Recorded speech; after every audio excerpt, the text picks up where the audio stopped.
जीवन में व्यापक परिवर्तन करने का एक आधार उनके माध्यम से होगा। इसमें रिवॉल्विंग फंड देने की व्यवस्था और अन्य कार्यक्रम भी बहुत अच्छे ढंग से सरकार आगे बढ़ा रही है। अल्पसंख्यक बस्तियों के विकास के लिए भी राज्य सरकार ने जो कार्यक्रम आगे बढ़ाए हैं वह भी हम सबके सामने है। और अब तो नगरीय क्षेत्र में, नगरीय जीवन में तो व्यापक सुधार देखने को मिल ही रहा है, लेकिन साथ साथ मूक पशुओं के लिए भी कार्य हो रहा है। अभी आपने देखा होगा, यहां पे हमने विमोचन की है कुछ पुस्तकें, कान्हा उपवन। जब मैं किसी नगर में जाता हूं तो कान्हा उपवन में भी जाता हूं और मैं देखता हूं वहां पर कि काफी बड़े पैमाने पर सड़कों से जो निराश्रित गोवंश है उन्हें ला करके वहां रखने की व्यवस्था और उनकी देखभाल करने की व्यवस्था। और वही नहीं, अब तो ये भी व्यवस्था हुई है कि वह गोवंश केवल वहीं तक सीमित न रहे,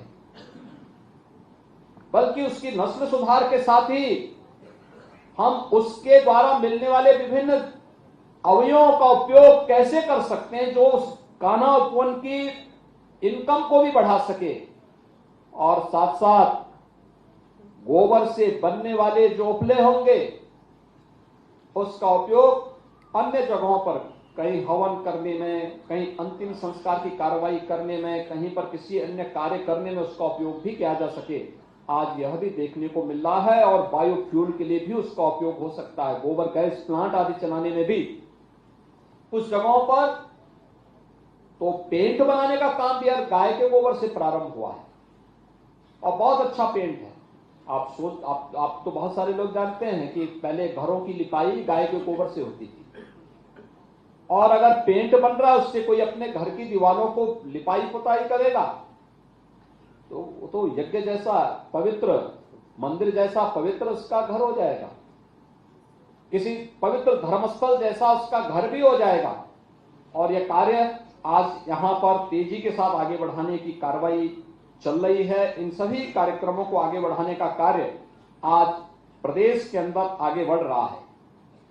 ये जो कार्यक्रम हुए हैं इसलिए क्योंकि प्रदेश के अंदर नगरीय क्षेत्र में निवास करने वाले 7 करोड़ लोगों के जीवन में परिवर्तन करने के विराट लक्ष्य को ध्यान में रख करके प्रधानमंत्री मोदी जी की विजन को आगे बढ़ाने के लिए जब नगर विकास की पूरी टीम काम की है तब इसके परिणाम भी सामने आते हुए दिखाई दे रहे हैं। आज कोई भी आता है, कहीं भी आता है हमारे क्षेत्र में, प्रदेश में, देश से या दुनिया से किसी भी देश से कोई राजदूत आता है, कोई मेहमान आता है, वो हम लोगों से इस बात को कहता है कि आपका उत्तर प्रदेश बहुत साफ सुथरा है, अच्छा है, सुनकर अच्छा लगता है।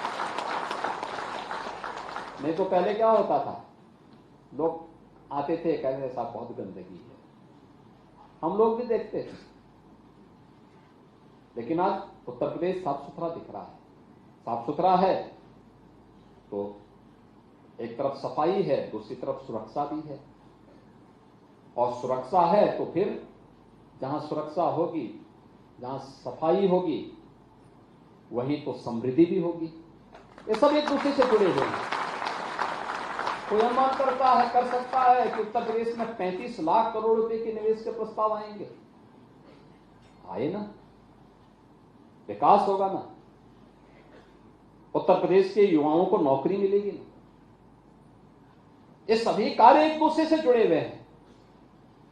स्वच्छता है तो सुरक्षा भी है, और स्वच्छता और सुरक्षा है तो समृद्धि अपने आप पीछे पीछे दौड़ करके आएगी, और इस समृद्धि इसी रूप में दौड़ करके आती हुई आज उत्तर प्रदेश के अंदर दिखाई दे रही है। परिवर्तन इसी बात का द्योतक है, और इसीलिए आज जब यहां पर लगभग 9,000 करोड़ रुपए की परियोजनाओं का लोकार्पण और शिलान्यास हो रहा है, उत्तर प्रदेश के अंदर हर एक नगर निकाय के अंदर रहने वाले नागरिकों के जीवन में तो व्यापक परिवर्तन का कारण बनेगा ही, लेकिन साथ साथ उत्तर प्रदेश की सामर्थ्य को भी देश और दुनिया के सामने प्रस्तुत करेगा।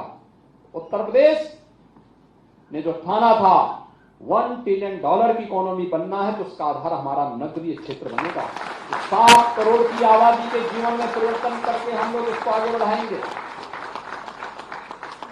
यहां से सुविधाओं से आच्छादित करके इसको हम आधार बनाएंगे। इसको हम हर प्रकार की सुविधाओं से आच्छादित करके इसे आगे बढ़ाने का कार्य करेंगे। और मैं इस अवसर पर नगर विकास से जुड़े हुए सभी अधिकारियों को, कर्मचारियों को, इन योजनाओं को जिनका लोकार्पण हो रहा है समयबद्ध ढंग से उन्होंने आगे बढ़ाया है, इसके लिए उन्हें हृदय से बधाई देता हूं, हृदय से धन्यवाद भी देता हूं। जिनका शिलान्यास हो रहा है वो समयबद्ध ढंग से आगे बढ़ जाए और एक टीम वर्क जो कार्य करती है उस टीम वर्क का परिणाम हम सबके को दिखना चाहिए। आम नागरिक के जीवन में जितनी अधिक खुशहाली हम ला सकते हैं अपने परिश्रम से, अपने पुरुषार्थ से, उसे आगे बढ़ाने का प्रयास हमारे स्तर पर होना ही चाहिए। और मैं एक बार फिर से,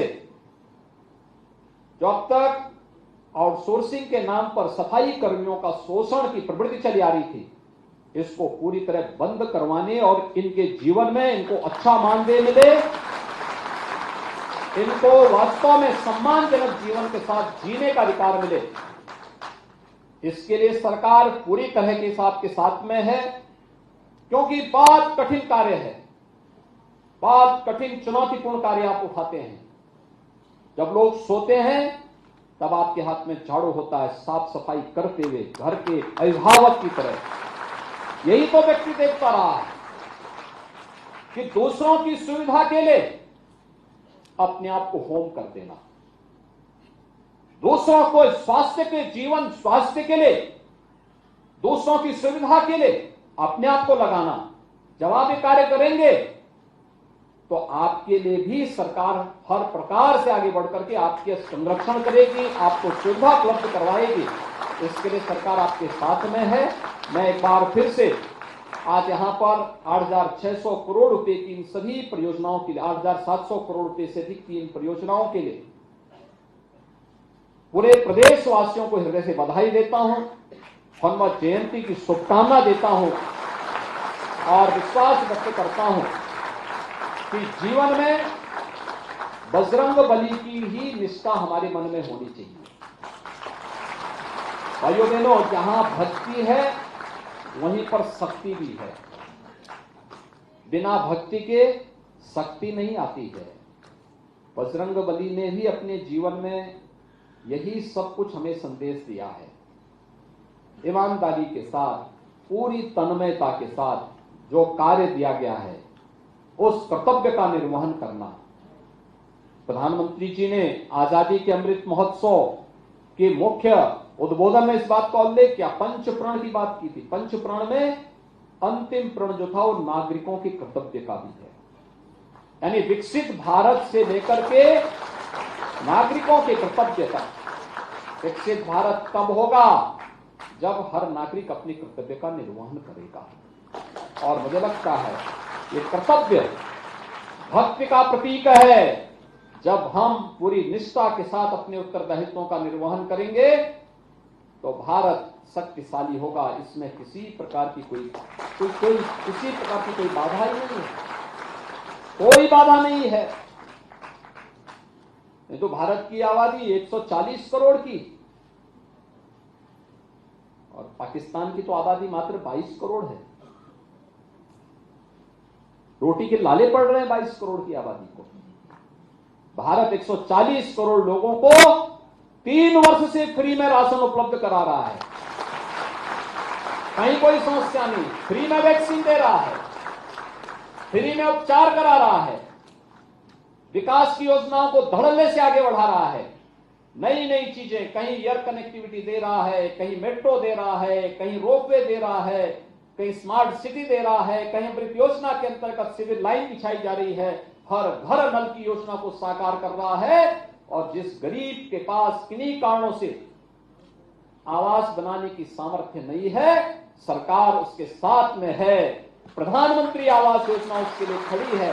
यह भी प्रधानमंत्री मोदी जी के नेतृत्व में हर व्यक्ति ने इन सब सपनों को साकार होते हुए देखा है।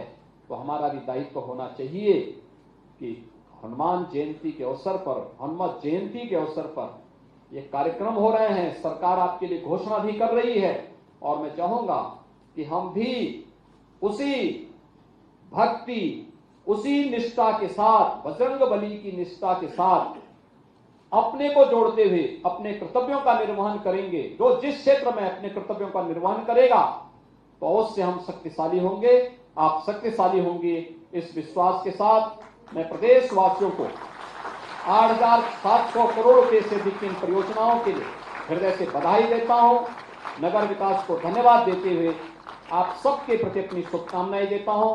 धन्यवाद। जय हिंद।